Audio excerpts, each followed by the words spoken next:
Okay, I'm going to try a shorter version of the video that I just made. A new subscriber and a new mini lathe owner asked me about the crank I had on my lathe. His doesn't have one, and I think what happened is he saw my lathe when I was hand cranking threads, and I had this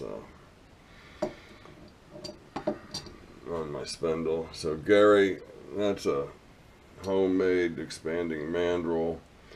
There's a tapered piece of brass in there. You need to tighten up that cap head screw. It expands and grabs onto my spindle shaft. And as far as the graduations, I just printed out this protractor online and used spray adhesive. This used to be a little 1 kilo dumbbell weight. So that answers that. I won a set of precision ground flat stones at the Bar Z Bash. Now, that morning, hold on, that morning I got a comment from a subscriber, and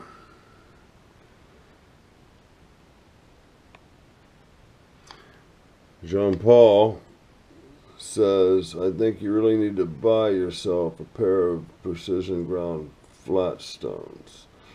That was the morning of the drawing. Let me pick this up before I lose it. That was the morning of the drawing at the Bar Z Summer Bash. So there's some synchronicity for you. Okay, now we have a little mystery. This is my on-off switch. That's a little spring. And that normally lives right here on my control. I found this broke into 3 pieces down here on the floor.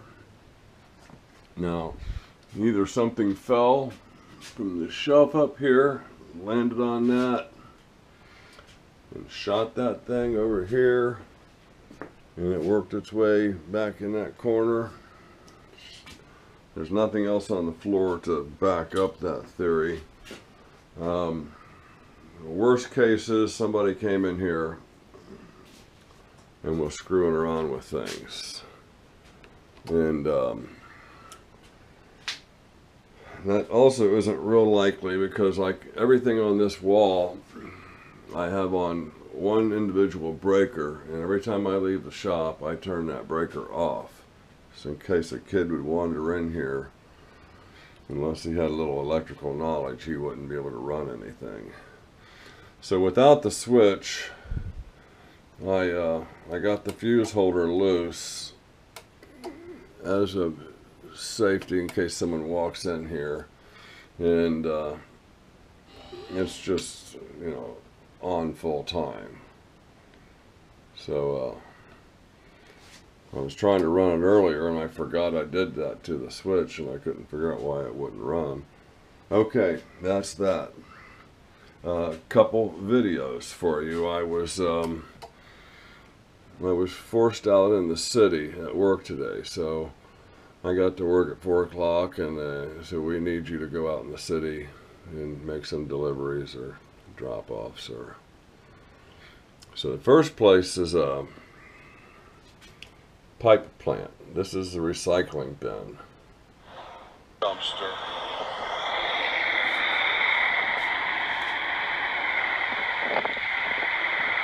I mean, this thing is full. This stuff here is still banded. It's a scrap dumpster. No apparent damage on this end. No damage on the other end either. Diameter.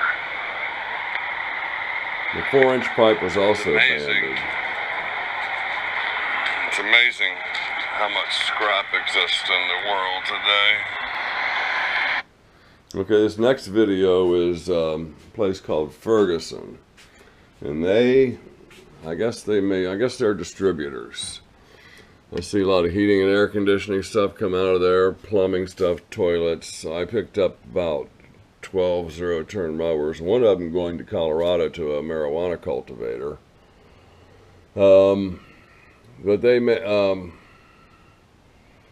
negative. All that applies to where the pipe came from. This EMI, they make conveyor systems, like automated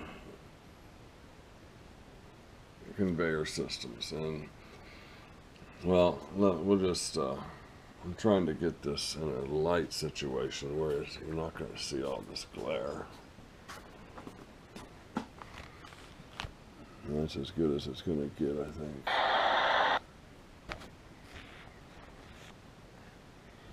Okay, bear with me.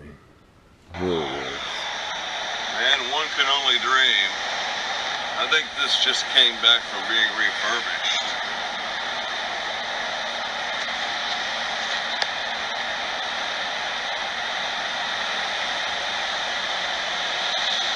How about a clean shop? They got a tapping arm over there. A couple of them.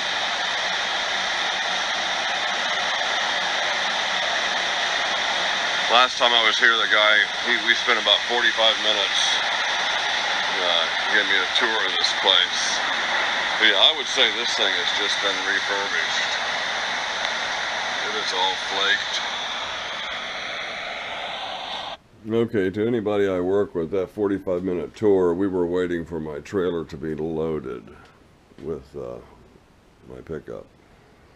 Haven't done a whole lot to the cutter grinder. I did able to do a little more work on this spindle, and I'm going to spin it up and let you hear what it sounds like. So I'm going to turn the camera where the microphone is more.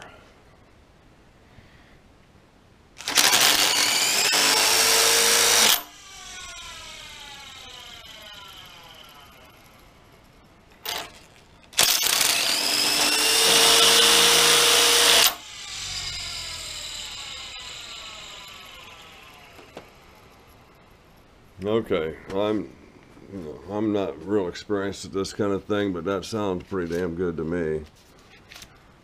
You know, if we're going at speed.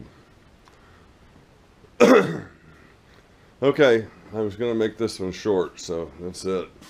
Here's my my phase converter, 3-phase converter. It's black magic there.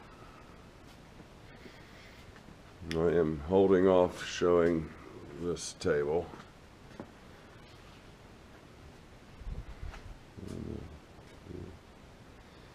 Oh, I got a one of my commenters, subscribers mentioned I showed a part, and he said, well, it's a diamond dresser.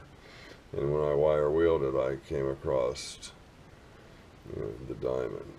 And I actually have a couple of these posts, a couple of these diamonds that came out of other toolboxes. Now this goes down into this fixture, which is being painted right now. And it has a foot. Okay. Okay, I think that's really it.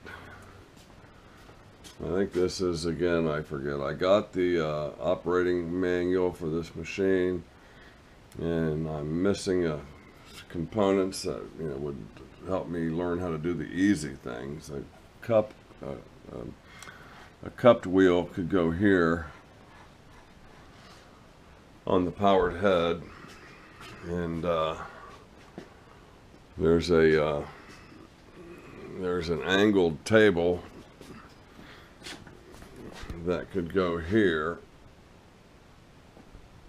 and that would and then there's also a universal holder which would hold on to a 1/2-inch square piece of tool steel and to grind cutting tools for the lathe, which is probably there's a giant learning curve on this machine. I mean, if I got this thing up and running and had the right attachments, I could grind some high-speed steel turning tools for my lathe. As far as cutting, helix gears and blah blah, and and sharpening end mills, and like I said, there's a giant learning curve there, and I probably have no business owning this machine. And we might turn it into something else one day. Thanks, guys. Appreciate you watching. I'm trying to keep this stuff short. Go out with the charcoal Kimber. Or maybe it's just that I don't care what it looks like. Do the XY axis. Turn 35 degrees and do the new XY.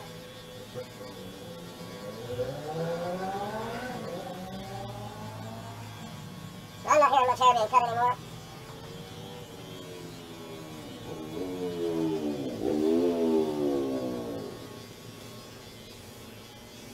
Hope the dogs think I've lost my mind.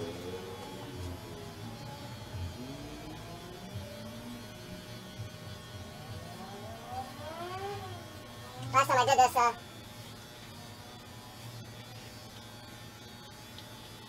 was probably about a year ago. It was a COVID cut.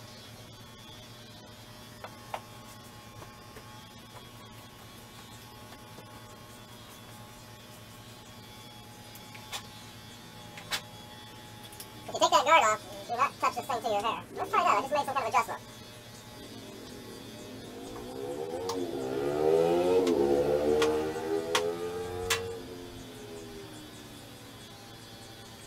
Yeah, I'm just combing the hair now.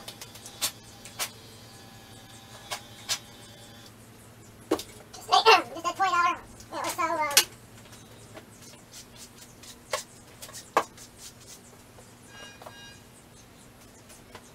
let's see what it looks like down here.